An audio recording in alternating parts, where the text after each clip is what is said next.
And welcome back to the Constitutionals podcast. I'm your host, Chad White. If you didn't know, this is the premier podcast for the website, cpluscomedy.com. Like I just said, it's a website. Go there. Episode 220 of this show. Can you hear me? I now have a full-time job where I have to use this. I don't have to use this microphone. Nor do I have to use a camera, but I choose to. I want to look good and I want to sound good for this job. I want these people to know I'm serious. I talk to them like this. Speaking of that job, invite to a meeting. Oh boy. 220. Okay. Let's just get cat out of the bag. Was working all week, could not find stories for the life of me. Anyway, so now we're here. But I found some stories I think I'd like. Stories that I know. Actually, two of them were chosen, I would say maybe Monday. And then the three were chosen today. No, two. There's four, and then there's a fifth thing I need to talk about. I don't need to, but I told the people I would, so I might as well. What else is going on? I got that job. Nova is acting out. She's been she wants to play all the time, and I can't. And also, she's a cat, so when you do play with her, she goes, "Okay, I'm done." And then she wants to play again, like 5 minutes later. But she's been acting out. She's currently asleep on my reusable grocery bags. Oh, she looked up. She knew I was talking about her. But she has I have 4 yearbooks, 2 from elementary school, 1 from middle school, and 1 from high school. And she's been chewing on the elementary school ones because they sit on top of the stack, and they're at the bottom of my bookcase over here. And she pulls them off, and she just starts chewing on the corners. And then I just now have I've moved them to the top of the bookcase. But she chews on things because she's nervous and she needs a friend. And, I can only replicate so much. So at some point I will have to get another pet to do that. Okay. But yeah, start a new job. There's a MacBook right behind me that is from the new job. This morning I sat down, I was playing with it a little bit. You get a piece of technology that you don't even own, you've never messed with before. It's a nice MacBook Pro with that little bar up top that you could touch. It's the touch bar, and it's a Core i7 Intel, not M1. I asked about it, and the left speaker doesn't work. It's a very expensive laptop, and the left speaker doesn't work, but it's all good. There's something stuck in my throat, and I really want to just... It's not coming out, and I don't know what it is. Remember when Michael Douglas said he got throat cancer from oral sex?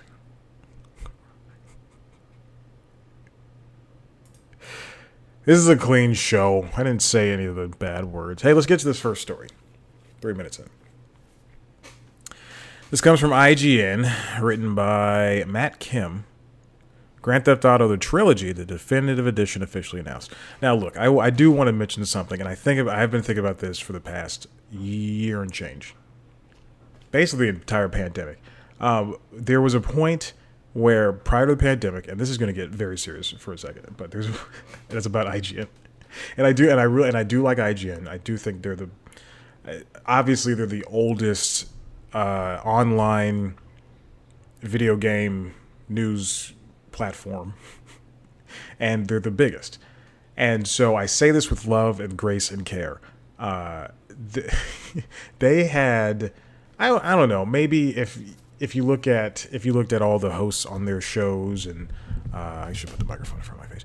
If you look at all the hosts on their shows, and if you looked at the type of shows they hosted, and the shows they posted on their YouTube channel and on the website and everything, they didn't have a lot of people of color representing, IGN as a whole, and you'd be hard pressed to find somebody on camera who represented the vast variety of gamers that there are. Because there are a lot of people that play Call of Duty, but I'm sure not all of them are five white guys with Napoleon complexes, who will probably end up taking out of school or something. And sorry, it's too far. And so what I'm getting at is IGN, because of the protest, not because of the protest, but I think the protest definitely had a large part of it. And I don't know if I've mentioned this before because it feels like I have, because this is the only place I'd mention it, because everybody else doesn't care about what I have to say, except for the 6 people that subscribe. Actually, no, I don't even know who. I don't know how many numbers there are, because the Apple changed the way they count subscribers, and my podcast distribution platform has no way of knowing the numbers. I just had to turn down. I was hearing a clicking noise every so often, and I believe it was coming from the iPad, so I just had to turn it down. Anyway, I'm gonna tell you everything I do. So all that being said, so I think it's because of the protests and the killing of people of color, mostly black people, and more in line with Breonna Taylor and George Floyd. I think around that time, IGN started bringing their black employees, and then soon after the Asian employees, because of the stuff that was happening in the Asian community, and then basically every other race of employee, and to the forefront of their cameras and stuff. I mean, truly, I think that is my theory of what I believe happened there. And I believe Ryan McCaffrey, who heads the Xbox section, very smart guy, and he's very articulate. Not unlike that last couple of seconds where I couldn't find a word to describe him. He's very articulate, and I really do like what he has to say. He's a very smart writer as well. He unlocked the pod. This is when I don't subscribe to video game podcasts anymore. In fact, I have substantially over the course of the past 2 years substantially taken down. I went from 99, I'm down to 39, I think, or 36, 39. Who cares? And the casualty to that was the video game podcast, which is all of which there are only 4, and they're all from IGN. Anyway, and so he brought in a lot of black people to talk about what happened in the world, which is great. I think that's a wonderful move. We can put down video game discussion for a couple of weeks, and we can bring in everybody at IGN has been a really forward thinking. When there have been I don't want to say sexual assault cases. When there's been harassment, the people there have been very vocal about it. When the Afghan refugee stuff, just the workers there are very vocal, and I really champion that and appreciate that. That's really great. But it was very noticeable last year when suddenly IGN had a bunch of brown people. And the only reason I noticed that, and I brought it back up because they had a review, I think within the past week or so, that a black woman reviewed one of the games that they had up there, and I don't remember which one. And I will look it up. If you don't think I will look it up. Let's see. Oh, they put so much crap up. I'm never going to be able to find it, but just know that there is they had a black woman review a game, and I was so surprised, and I went, "Whoa, this is so strange to me." I didn't know they had people of color that worked there to review games. I'm not going to be able to find it because, one, they don't even have a review playlist on YouTube. Anyway, black woman reviewed a game. I don't know what game it was. I don't remember. I was just so taken aback. Oh, I just saw they posted a trailer for my job, specifically my job. I'm not gonna say what it is. Oh, she reviewed the Nintendo Switch OLED model. There you go. Yeah, see, it's a black woman's hands. That's crazy. Her name is Taylor Lyles. And they had an editor who's an Asian man, Michael Huynh. So that's lovely. I didn't know. I'm like, it's great to see IGN come out and have these beautiful people of color. Nova wants to say hi. Oh, come here, little baby. Say hello to the world. They love you. If you're watching the video, you're getting a whole thing. If you're not, you're wasting your time. Isn't that right, baby? Oh, you smell great. You smell like me. All right, go away. So, all that being said, that 7-minute deviance from the main story, they have this young woman named Stella Chung. She's working in the video section, and Matt Kim is a writer. So it's great to see all these people of color out there. Rockstar Games. Again, this was about Grand Theft Auto the Trilogy, the definitive edition, being announced. Rockstar Games announced that there's been leaks for the past, like, I think a couple weeks that they were going to redo or re-release the Grand Theft Auto trilogy, and now it's going to be GTA 3, Vice City, and San Andreas. Two of them are two of the greatest video games of all time. One of them is definitely one of my favorites, San Andreas, and Vice City is really good. And Auto 3 is their first foray into 3D games.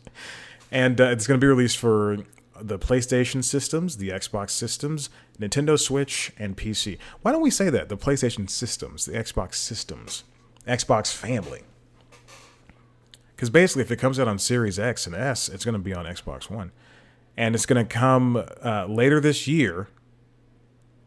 Mobile ports will follow next year. There's going to be across-the-board upgrades with graphical improvements, modern gameplay enhancements. I mean, this is very interesting because they are also re-releasing, doing a complete re-release, or maybe it's an update, but I hope it's an update, not a re-release. But they're also putting out a new GTA 5 for PS5 and Xbox Series X and S. That was widely hated and widely criticized because I think it's just a graphical enhancement, like, which we don't really need, and it looks fine enough, and the game's 8 years old. Just develop a new one. But GTA Online, people play it like crazy. The ReRemasters. That is the title. The ReRemasters. That sounds like a very bad Disney show, Disney movie, made for Disney movie, where it's these kids, their parents. You know, they have The Descendants, which is about the descendants of these fairy tale villains, and then the ReRemasters is the kids are descendants of. It's just a spinoff of Descendants. The kids are the younger versions of their parents who are superheroes, I guess. I don't know. Work it out, Disney. You can have that. There was a story about Bob Chapek I was going to put up here, but I found it to be a little bit too granular and insular for this show. Based on all the stories we've had before. This isn't the first time they've been re-released. They were released, they're remakes, not remakes. Basically not remake. They weren't remakes, but they were re-released on mobile before. And then those mobile ports were re-released on PS3, Xbox 360, and they're not good ports. And I hope that these, because they were the mobile versions of those games ported to PS3 and Xbox, so they had bad controls and all the bugs were present, and so hopefully I hope this would alleviate that and just be straight up, if not remasters, but re-releases of the PS2 versions of those games. So this is just anniversary celebrations and stuff like that. There's going to be achievements. We already know because Rockstar's PC launcher leaked it. There are logos and stuff, and it was rated in South Korea, so we know this is coming. And we knew this was coming, and then Rockstar just formally announced it. So let's move on to that SNL premiere from last week with Owen Wilson, written by Tony Maglio over at The Wrap. SNL Season 47 premiere is lowest rated episode in show's history. And I think before we get into the numbers of this, I believe this comes from after 4 years of having, Trump as president, and moving into Biden and everybody just kind of there being a collective sigh. You know, that's a common joke that you've heard the past 8 months, almost a year, 12 months. But now there's like everybody can just kind of relax a little bit more. You don't have to worry about Capitol riots. Or what else? All the other bad stuff that happened under Trump. There's so much I couldn't say. I couldn't say because this show is a clean show. Anyway, so people were watching SNL for the now wants to be canceled Dave Chappelle. He wants to be canceled because of all that stuff he said in his new special, which I have not watched, and I probably won't watch because I don't watch stand-up anymore. But except for that time I saw Mulaney live. But yeah, it's yeah. Anyway, and if you watch SNL because you want to see what the host has to say, like, oh, I can't wait to see. I remember Gail King from CBS Mornings, and one of my very close best friends, not her, but somebody else, another person who was a friend.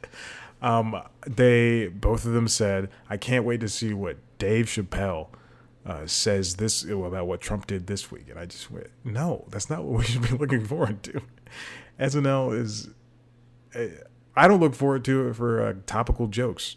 There was a TikTok sketch they did with Elon Musk, who was the worst host of the modern era of SNL. I do not like Elon Musk, and but he has autism. We're supposed to care about him. And in the TikTok, and I think that sketch was very funny because it was so stupid.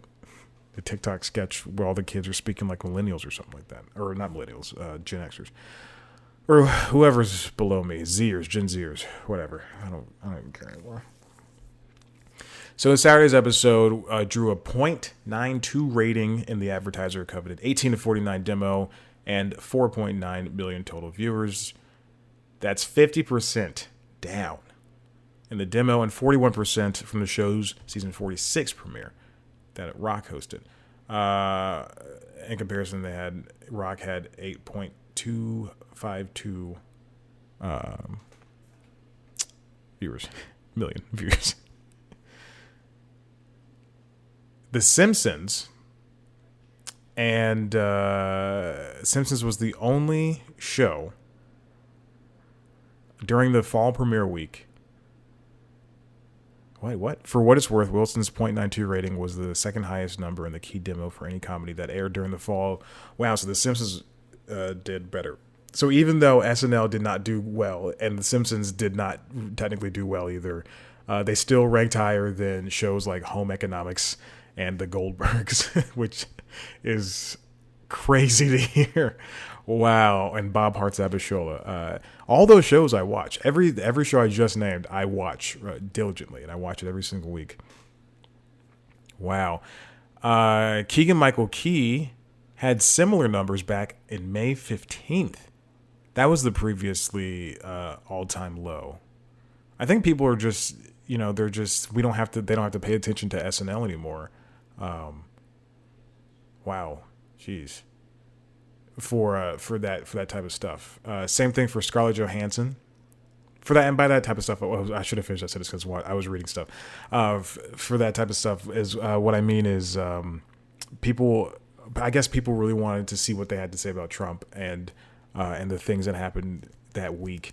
And now it's just kind of not. And now you can see all that stuff online, and that's where a lot of the views come from. And that's the thing. Before I get to Scarlett Johansson's, Scarlett Johansson had the previous low record with 4.7 million. So it just kept getting lower and lower. The week prior to Keegan-Michael Key hosting. Anyway, and I think where all that boils down to, I forgot what I was going to say. I truly forgot what I was going to say. I should have just finished it. Oh yeah, you can watch it online. Same thing with late night shows. It doesn't. That's why I'm at the. I'll give you a little peek into the kitchen, into the cupboard. It's 4:20. Blaze it up, guys. Friday. I'm such a loser. It is 4:20. We got about 20 more seconds. oh, dude, 21 seconds, 420. But I'll give you a little peek into what I'm going to do. Usually I do a big story for the last episode of News Time, the last proper episode of News Time for the year, before I have 3 weeks of nothing. 3 weeks of clips and bloopers and stuff. And it is, and this year's is going to be about the Nielsen rating system, which is a very boring topic compared to like the Movie Pass episode I had, and which is I think one of my favorites because I did a funeral for Movie Pass, and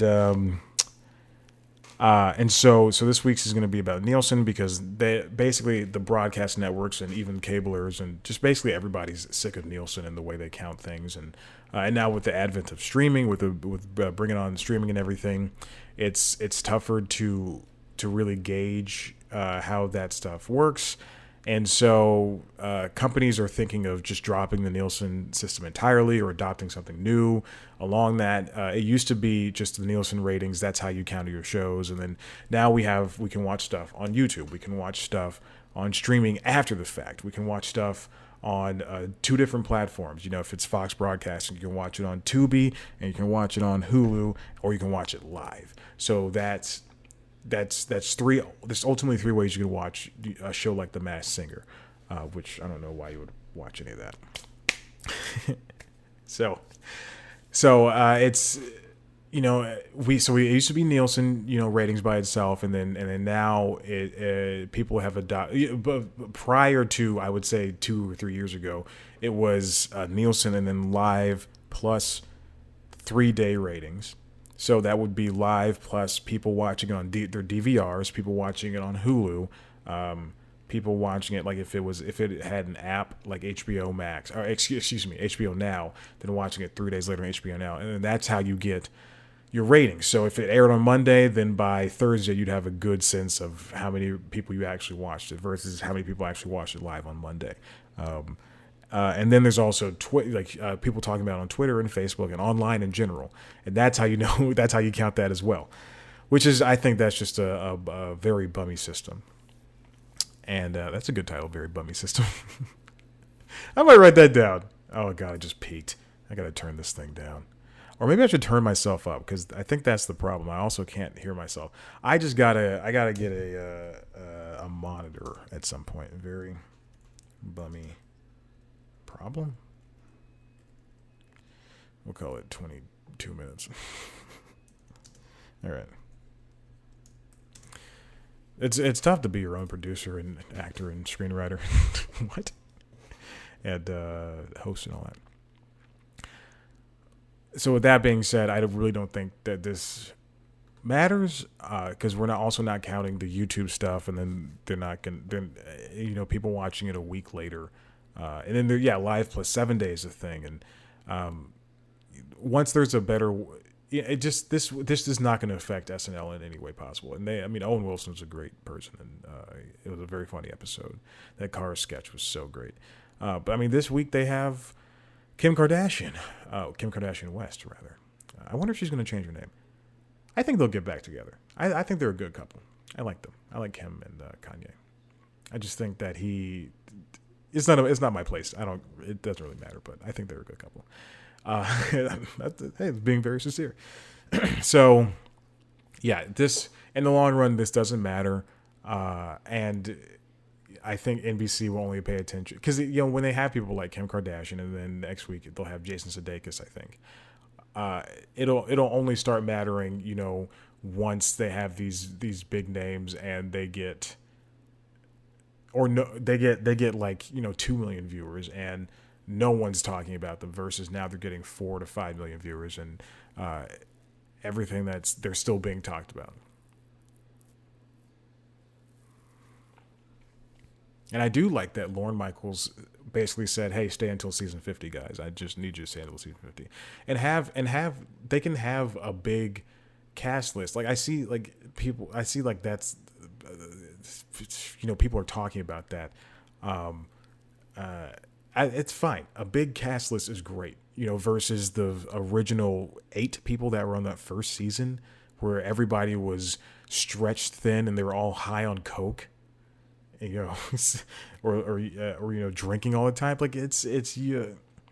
Have a big cast list. Let these people, let 80 or Kate or Cecily or Keenan be gone for 1 or 2 weeks shooting a movie or shooting a show or something, and then let them come back. That there's too many good people on that show for them to be having to be stressed out and work there and have to have 3 sketches or whatever by Tuesday morning. I have 40 sketches this year alone written down. That's not a joke. I write down sketch ideas all the time. I have nothing to do with them. I think they're good ideas. I think maybe 10 of them are usable. Let's move on to Engadget, written by Jay Fingas. Instagram brings, I don't like that last name. Instagram brings, is it Fingas? It's Fingas. Fingas. Fingas. Instagram brings IGTV videos out of their silo and into their regular feed. So this is I'm not going to talk about Facebook going down. I'm not talking about the hearing. I'm not talking about that stuff. IGTV was not an experiment. It was launched as a competitor to YouTube, and it does not matter what Facebook says in this. They definitely tried to be the next YouTube. The problem is, unless you were famous or you had a lot of followers, your videos topped out at 15 minutes. And then you also had to download a different app. Or you had to point your video essentially your video lived separately, like your Instagram TV video that was over a minute long lived separately from your regular Instagram feed. And it was so tough. Unless your video was over a minute and 1 second, then no one was really going to see it all the time. And I can tell, and I know that because a lot of stuff that I post via C Plus Comedy's Instagram, if the cold open is over a minute long, then it's a blessing and a curse, because that means that there's some meat to it, and that I have to post a separate thumbnail with it, which is great. I like posting a thumbnail with the video, but not everybody's going to see it. Versus if it's under a minute, then more people are going to see it. So the Facebook brand is merging its long-form IGTV format with the regular videos from your feed, leaving just one format for all Instagram footage. You won't have to distinguish between the two. We've asked Instagram, Fingers writes, if this will lead to longer videos playing directly in your feed, but there will always be a video tab in profiles to explore more content. This is just a great move all the way around. There is a car alarm that has been going off intermittently for the past hour. I can really hear it. The merger could boost uptake for Instagram video. IGTV demand wasn't what Instagram expected, and this update makes the longer video format more accessible, not to mention less confusing. I remember when it launched, I downloaded it immediately, and I thought, okay, this is where I'm going to put some stuff, and it wasn't being adopted as quickly as it should have been. And I don't think a lot of people used it, with the exception of famous people, And whenever somebody who didn't have a blue check mark used it, I did not feel compelled to watch their videos. And in fact, I did not feel compelled to watch the videos at all. And this could help, Fingers writes that, or Fingers, whatever, would, this helps IG compete against, TikTok, who, let's face it, if I get a link to a TikTok video, because I don't have the app, if I get a link to a TikTok video and that thing is over 20 seconds long, I'm clicking out, because I can't pause it. I can't look at it. I'm sure you can do it on the app. I refuse to download it because I'm an adult. Somebody asked me if I had a TikTok. I went, no, because I'm an adult male. There's only one reason I would have a TikTok. And the reasons I can't talk about here. So, so this is a better way for it. People, I think YouTube has such a substantial lead that there can never ever be a competitor. That being said, I did say when Netflix started streaming, this is never going to be a big thing, and that is a very true thing I said. Let's move on. James Hibbard wrote this over at The Hollywood Reporter. Matthew McConaughey's big risk and opportunity if he runs for Texas governor. So McConaughey has been rumored to run for Texas governor. I don't think it'll be Democratic. I think it'll be some type of middle ground, moderate type person. But sources tell The Hollywood Reporter that the actor hasn't been fundraising or gathering a potential staff aside from a few exploratory phone calls. He's 51, and he is from Texas. But I do think that there is, and maybe if he announces a bid at some point, maybe I'll do this for an episode. I thought about this when I got this. Matthew McConaughey, I think that there is an episode of News Time or an episode of the Constitutionals that I could dig deep on and talk about how excuse me, how celebrities have fared in office. There's Reagan. There's three big ones. There's Reagan, and there's Schwarzenegger, and if McConaughey wins, I had said three. I should have said two. But if McConaughey wins or even runs, then that he would definitely be a good one. And then we have people like Turner. What is no Turner? Married to Caitlyn Jenner. Oof. Jesus. It's like, all right, let me think back. Is a Kardashian. She's a mom of a Kardashian. She was married to her when she was a man previously. Bruce, Caitlyn. Boom. That's how I did it. And I did it by respecting gender roles. So, and then, talking about people like Caitlyn Jenner and, even people who, like Obama or Bill Clinton, who are kind of now adjacent to that world. And this probably, it probably could be an extension of the Prince Harry and Meghan Markle episode of News Time I did last week. Was that last week? Yeah, Jesus. So July survey by the University of Texas suggested University of Texas, Tyler, Texas, whatever. Suggested 44% of Texans would vote for McConaughey in this hypothetical election versus 35% for the incumbent Abbott, 54% believing that the state was, quote, on the wrong track. When Abbott was compared to Beto O'Rourke, the outcome reverses with the governor, Abbott, incumbent, Republican, garnering 42% with O'Rourke's 37%. Now, McConaughey, I just listened to this interview and quite frankly, I fell asleep during it. But it's not because the interview was boring. It was because I wanted to take a nap. Yes, I do have a new job, and I did take a nap today. In the New York Times podcast, he sat down with Kara Swisher on Sway, and did talk about how he's, quote, measuring, unquote, getting into the race, but also said he's not interested unless he can affect real change. Oh, and also The Rock. I just thought about The Rock. The Rock said he and Oprah, they both have hinted at doing that. But I think for The Rock, that'd be a little bit further down the line, and I don't think it'll ever happen for Oprah. And who's the young Cynthia Nixon?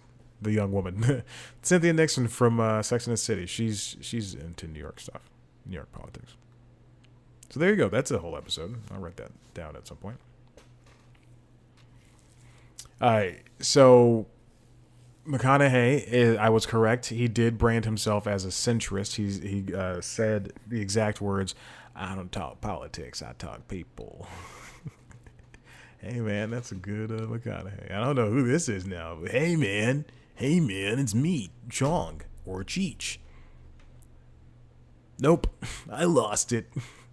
All right, goodbye. He should. Someone with his kind of pool. We've seen it before. It's better if they if celebrities stay out of it. It's because it's never been, and I guess that would be the theme of the episode of that episode of News Time or the Constitutionals, is that they've never really succeeded. And it's never been. I just dropped something on the ground. And it's never been like a true a true good idea. You know, like Fran Drescher is in charge of SAG right now, and that's kind of as far as that should be. I don't want to see the nanny running for New York State because like, are they using their star power for that? Are they really going to enact some type of change versus if they can just donate their money to the right places and talk about their beliefs for this political system? Like, I think you should treat people well. I think it'd be better if we did some environmental stuff. Like, is that like, would that be more successful than just like Selena Gomez is the co-star in the Steve Martin short show on Hulu, Only Murders in the Building, and that show is the most popular show on Hulu because she is the star, because her fans are so rabid. So would it not make sense for her? Like, if she, like, even if she just did a guest spot in the show, this show would be, the most watched show on Hulu. Versus if she wasn't in the show, then only the people who were already fans of Steve Martin and Martin Short can like watch that show.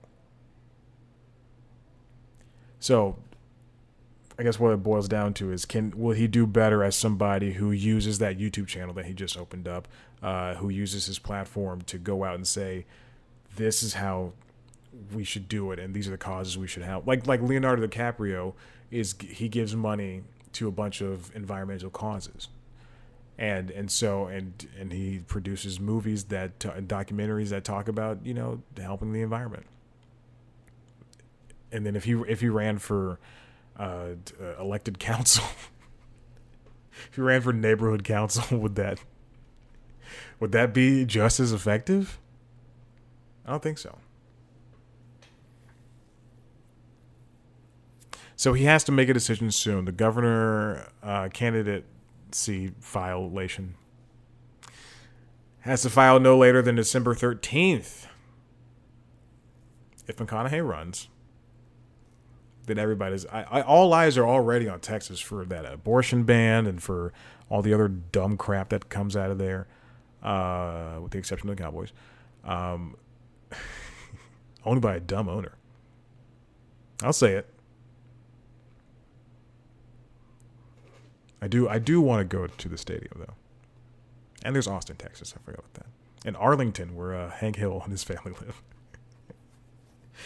So, we'll see. We'll see where that lands for McConaughey, but yeah. And this final bit, this is not an ad.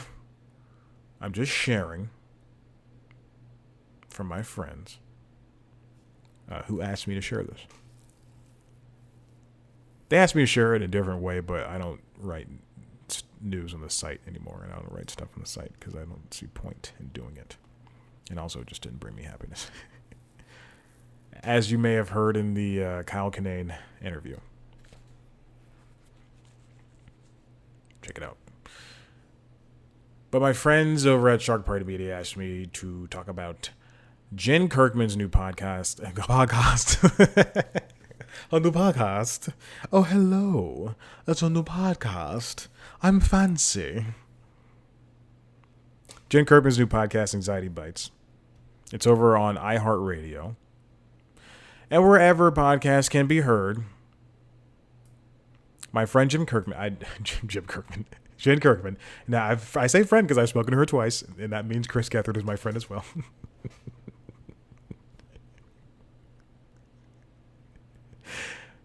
Jen Kirkman, who's a New York Times bestselling author and podcaster, has had lifelong panic and generalized anxiety disorder, which brought her life lessons, humor, and hope. And now she's going to share those all on this new podcast on iHeartRadio. It debuted on October. It debuted October 6th on iHeartRadio and everywhere podcasts can be heard. Said Kirkman, I'm trying to bring attention to normalize and help people by talking about, in an honest and even fun way, all the types of anxiety, social, political, identity-related, agoraphobia, panic attacks, and situational anxiety by having conversation with all kinds of experts, from neuroscientists and psychiatrists to authors and artists. Kirkman has had her generalized anxiety disorder, panic disorder, and a former phobia of flying since she was 8 years old. None of this was diagnosed, so she didn't get help or even know where to get help until she was 22. Wow. Now, during the pandemic lockdown of 2020, Kirkman sent out anxiety help over email to any fans who asked, teaching relaxation classes on Zoom from the tactics she learned from her own anxiety. She realized in those interactions that her ability to see the sense of humor in having anxiety disorders can actually help people. And then, thus, Anxiety Bites was born. Now, you know Jim Kirkman. She's a very funny person. I like her a lot. I dare say, one of my favorite comedians. That's true. So it's great to see her tackle something that's not strictly a comedy podcast and talk about something that's very close to her. Anxiety Bites, you should definitely subscribe to it. It's co-produced by Dylan Fagan. And again, distributed by iHeart Podcast, but you can find it, iHeart Podcast Network, rather. But you can find it anywhere podcasts are. That includes Amazon, Spotify, Apple, Pocket Casts, Google Podcasts, Stitcher, the rest. Check it out. I'm sure it'll be very enlightening and, to the least bit, charming, because that's what she is. Charm Ball. All right, thank you for listening. Thank you for checking this out. If you want to see a video version of the show, head to youtube.com/equalscomedy, where you can see me sitting in a shirt that I wore for a meeting about 30 minutes prior to this. Also on the youtube.com/equalscomedy is our premiere show News Time, where I take a story and I make it a feature and I talk about it. And it's like the Daily Show, except way less funny. This week's episode is about, I just put it out yesterday, Chad. What is it about? Oh my God, don't look it up. Don't look it up. I know what it's about. I just did it. Oh my God. Okay, I gotta look it up. I'm sorry. This is embarrassing. This is embarrassing. IATSE Strike. I did an episode on IATSE Strike. So definitely check it out. It's good. The cold open's not, but the rest of the episode is. You want to see the show on YouTube. What else? Oh, you go to cpluscomedy.com, where you can see me talk to your favorite comedians, such as Elizabeth Alderfer, who I just put out her interview yesterday, and just in time for the premiere of the second season of United States of Al, where she plays Lizzie. And if you don't know that show is about an Afghan refugee comes to America to visit to live with his friend who was also in the war, and it's just everybody's dealing with something, close to the war, and they rewrote the premiere episode, or getting back to civilian life, and they rewrote the premiere episode this season that just aired last night to talk about the Afghan refugee crisis. Check it out. It's a funny show. I laughed at it. She's also on AP Bio. She plays Lynette, which is Glenn Howerton's character's girlfriend on that show. Very funny show. Check it out on Peacock. United States of Al is on CBS. It's also in the feed. It's literally the episode before this. So check it out. Or you just go to the website, search Elizabeth Alderfer. And if you want to see a video version of that, that's also on the youtube.com/cpluscomedy. Instagram, Twitter, @cpluscomedy. Me on Instagram and Twitter, @ChadBlackWhite. Like us on Facebook. Rate, review, subscribe to this podcast. Tell your friends about it. Thank you so much for listening. I appreciate it, and I love you. Bye-bye. Okay. Oh, it's... I forgot I turned it down. I forgot I turned down the thing. All right, here we go. Goodbye. I'm leaving forever.